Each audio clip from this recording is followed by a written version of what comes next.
Capricorn जिनका सितारा है, बहुत ज़्यादा लोगों की फरमाइश पे ये वीडियोस बनाई जा रही है। 15 दिसंबर से लेकर 25 दिसंबर तक का कैप्रिकॉर्न वालों का दिन मामलात कैसे रहेंगे। इस अरसे में रिज़्क के बंद दरवाजे में हल्की हल्की सी कुछ खुशी महसूस होगी। ख़ास तौर पर पैसा जो रुके हुए थे इनमें इशारे मिलने लग जाएंगे। कारोबारी मामलात के या किसी भी किस्म का कोई काम के हवाले से कोई भी बात बिगड़ते बिगड़ते बच जाएगी, जो बाद में फ़ायदा भी इंशाअल्लाह ताला मिल सकता है।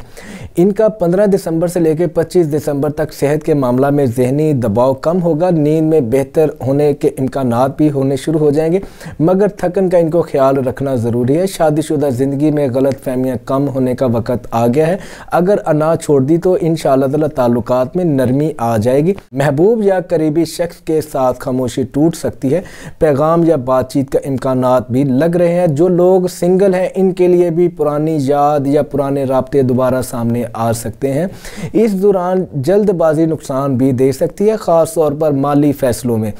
20 दिसंबर के बाद हौसला और एतमाद में इजाफा महसूस होने लग जाएगा। किसी बुजुर्ग या तजर्बेकार शख्स की बात रिज़्क के दरवाजे खोलने का सबब भी बन सकती है। ये वक़्त मुकम्मल तब्दीली का नहीं है, मगर बेहतरी की बुनियाद रखने का है। मनफी सोच छोड़ने से रास्ते खुद बनने दिखाई दे सकते हैं। जो सब्र करेगा वही फ़ायदा उठाएगा।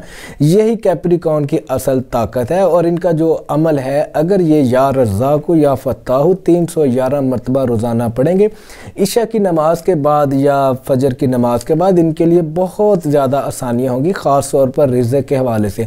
उसके बाद दुआ करें, या अल्लाह मेरे रिज़्क में आसानी, दिल में सुकून और मामलात में बेहतरी अता फरमा। यकीन करें आपको फ़ायदा हो सकता है। अल्लाह पाक आप सब लोगों को दुनिया और आखिरत में इज़्ज़त, दौलत, शोहरत अता फरमाए। तमाम रूहानी जिस्मानी बीमारियों से भी शिफा अता फरमाए। कमेंट बॉक्स में आमीन लिखें।